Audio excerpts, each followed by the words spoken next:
Mari kita membahas mengenai pergerakan zat melalui membran sel, terkait transport pasif dan aktif. Pernahkah kamu melihat garam yang ditaburkan di atas mentimun menjadi berair? Apa yang sebenarnya terjadi? Transport zat. Transport zat adalah proses perpindahan zat melintasi membran sel. Transport ini penting agar sel dapat memperoleh nutrisi dan membuang zat sisa. Ada dua jenis transport, yaitu transport pasif dan aktif. Transport pasif tidak membutuhkan energi karena terjadi mengikuti gradien konsentrasi. Transport aktif adalah transport yang memerlukan energi. Energi yang digunakan di dalam sel adalah ATP, adenosin trifosfat, yaitu energi kimia tinggi yang berasal dari hasil respirasi sel. Transport zat. Membran sel berfungsi mengatur gerakan materi atau transportasi dari dan keluar sel. Membran sel memiliki sifat semi-permeabel atau selektif permeabel. Membran sel dikatakan bersifat semi-permeabel karena hanya dapat dilewati oleh zat cair berupa air yang masuk ke dalam tubuh. Sementara itu, membran sel bersifat selektif permeabel karena hanya dapat dilalui oleh zat-zat atau ion-ion tertentu saja. Transport zat melalui membran sel memiliki beberapa tujuan, yaitu sebagai berikut. 1. Memasukkan gula, asam amino, dan nutrisi lain yang diperlukan oleh sel. 2. Memasukkan oksigen dan mengeluarkan karbon dioksida. 3. Mengatur konsentrasi ion anorganik di dalam sel, misalnya ion K+, Na+, Aa+, dan Cl. 4. Membuang sisa-sisa metabolisme yang bersifat racun. 5. Menjaga kestabilan pH. 6. Menjaga konsentrasi suatu zat untuk mendukung kerja enzim. Transport pasif. Transport pasif adalah perpindahan zat dari konsentrasi tinggi ke rendah melalui membran sel tanpa memerlukan energi, ATP. Proses ini terjadi secara alami karena adanya perbedaan konsentrasi antar dua sisi membran. Jenis-jenis transport pasif. 3 jenis utama transport pasif yaitu difusi sederhana, osmosis, dan difusi terfasilitasi. Ketiganya memungkinkan zat masuk atau keluar dari sel tanpa penggunaan energi, namun mekanismenya berbeda. Difusi. Difusi atau difusi sederhana adalah perpindahan zat, padat, cair, atau gas, dengan atau tanpa melewati membran, dari daerah yang konsentrasinya tinggi, hipertonis, ke daerah yang konsentrasinya rendah, hipotonis. Akibat perpindahan ini, konsentrasi zat menjadi sama, isotonis.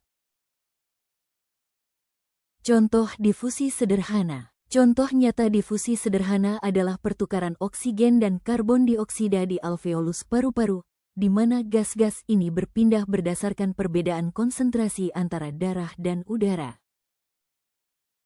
Difusi dipengaruhi oleh beberapa faktor, yaitu sebagai berikut. 1. Ukuran molekul yang meresap. Molekul yang berukuran besar akan lebih lambat melewati membran daripada molekul yang berukuran kecil.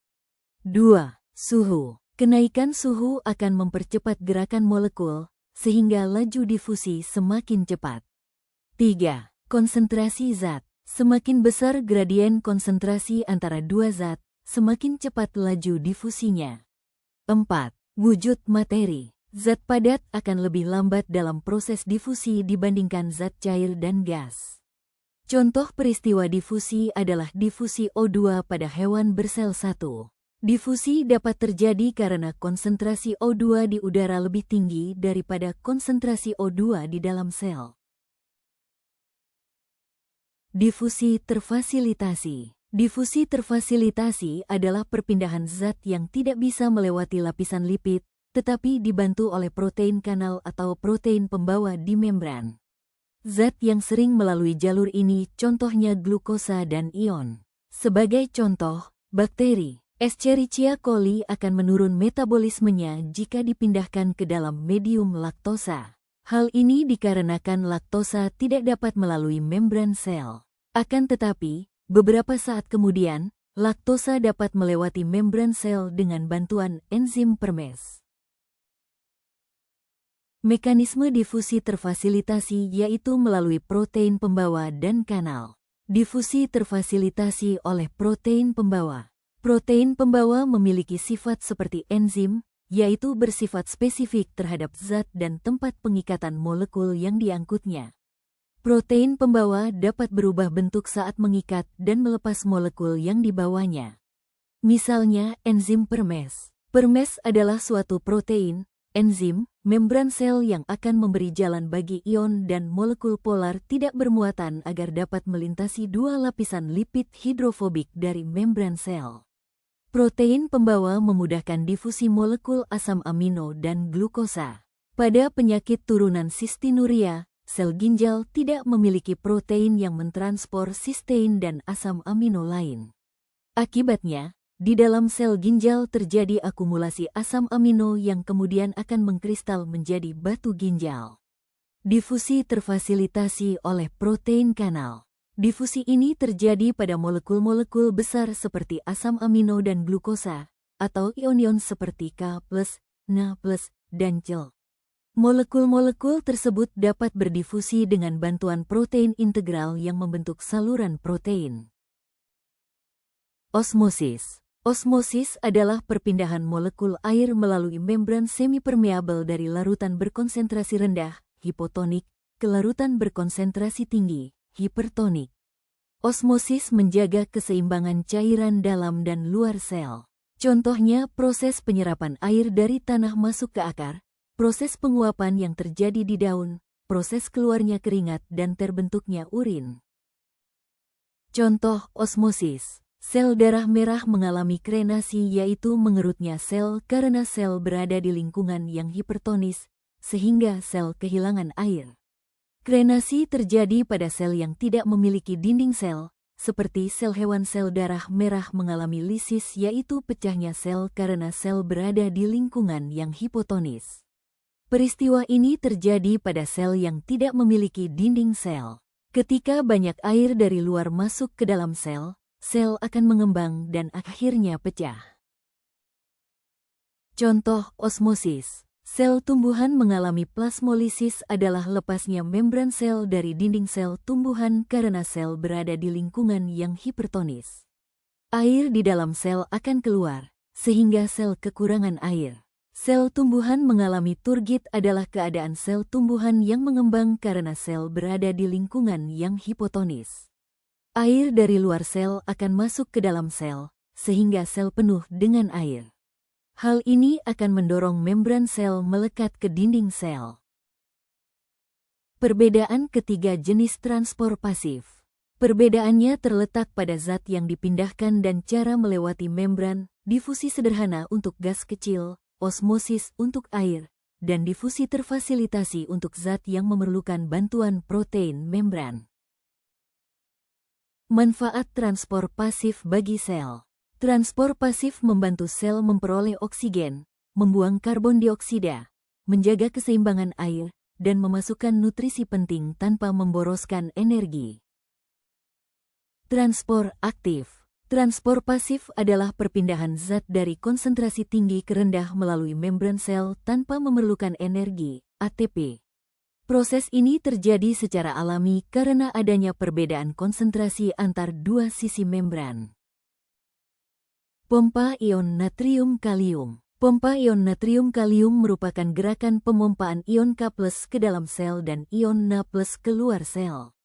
Konsentrasi ion Na+ di dalam sel lebih rendah daripada di luar sel, sedangkan konsentrasi ion K+ di dalam sel lebih tinggi daripada di luar sel.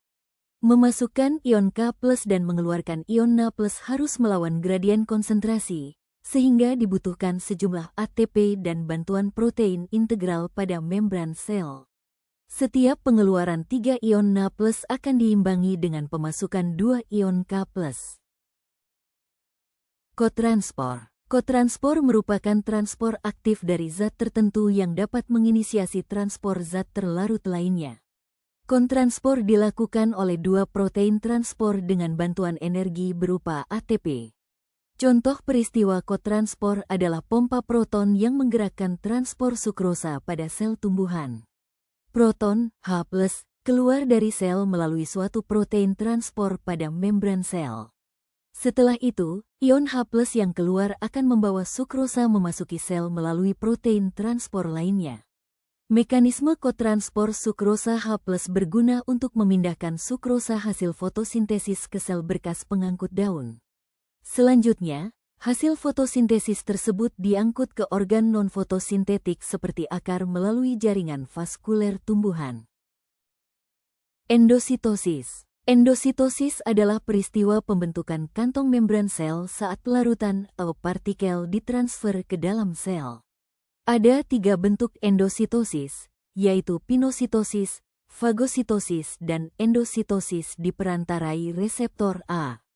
Pinositosis adalah proses penyerapan zat cair oleh sel.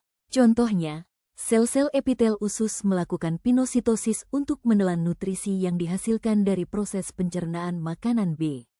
Fagositosis adalah proses memakan atau memasukkan benda padat ke dalam sel. Sebagai contoh, sel darah putih memakan benda asing yang masuk ke dalam aliran darah. Endositosis diperantarai reseptor adalah mekanisme seluler yang memungkinkan sel untuk mengambil molekul spesifik dari lingkungan eksternal dengan cara membentuk vesikel dari membran plasma. Proses ini melibatkan reseptor spesifik pada permukaan sel yang mengikat molekul target, ligan, diikuti oleh pembentukan lekukan pada membran yang kemudian membentuk vesikel yang masuk ke dalam sel. Eksositosis. Eksositosis adalah proses pengeluaran zat dari dalam sel keluar sel. Pada eksositosis, sekret terbungkus dalam kantong membran yang selanjutnya melebar dan pecah. Eksositosis terjadi pada beberapa sel kelenjar atau sel sekresi. Perbedaan pompa ion, kotranspor, endositosis, dan eksositosis. Pompa ion dan kotranspor adalah bentuk transport aktif yang membutuhkan energi, sedangkan endositosis dan eksositosis adalah proses khusus transport aktif yang melibatkan pembentukan vesikel. Perbedaan utama: 1. Pompa ion. Mekanisme memindahkan ion melawan gradien konsentrasi dengan menggunakan energi ATP. Contoh, pompa natrium-kalium yang menjaga perbedaan konsentrasi ion natrium dan kalium di dalam dan luar sel. Fungsi, menjaga keseimbangan ion, potensial membran, dan fungsi sel lainnya. 2. Kotranspor. Mekanisme, molekul dipindahkan melintasi membran bersamaan dengan ion lain yang bergerak mengikuti gradien konsentrasinya, baik searah maupun berlawanan arah. Contoh, simport, kedua molekul bergerak ke arah yang sama, dan antipod, molekul bergerak ke arah yang berlawanan. Fungsi, membantu transport zat yang tidak dapat melewati membran secara langsung. 3. Endositosis. Mekanisme, memasukkan zat ke dalam sel dengan membentuk vesikel dari membran sel. Contoh, fagositosis, memakan partikel padat, dan pinositosis, meminum cairan. Fungsi, memungkinkan sel untuk mengambil nutrisi, sinyal, atau bahan lain dari lingkungannya.